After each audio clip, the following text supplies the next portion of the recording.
एक राजा जो पराक्रमी और बुद्धिमान होने के बावजूद भी महल की नौकरानी को हवस की नजर से देखता था।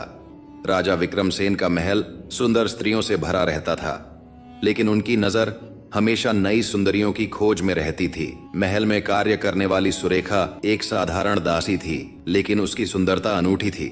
उसकी आंखों की चमक, उसके केशों की लहर और उसकी कोमलता ने राजा का मन मोह लिया।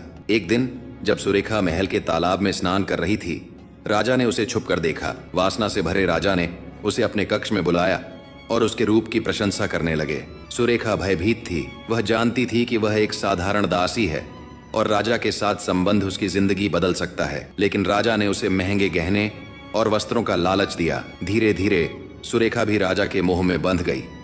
राजा ने उसे अपनी उपपत्नी बना लिया, लेकिन इसके बाद वे अपने राज्य और प्रजा की जिम्मेदारियों को भूलने लगे। राज्य की स्थिति कमजोर होने लगी, प्रजा असंतुष्ट हो गई और पड़ोसी राजाओं ने हमला कर दिया। जब संकट आया तो सुरेखा राजा को छोड़कर किसी अन्य धनिक के पास चली गई। राजा अकेला और शक्तिहीन हो गया और उसका राज्य छिन गया। दोस्तों, इस कथा से आपको क्या सीख मिलती है, कमेंट में जरूर बताएं और चैनल को सब्सक्राइब कर ले, क्योंकि आपको सिर्फ 1 सेकंड लगेगा, लेकिन मुझे बहुत खुशी होगी।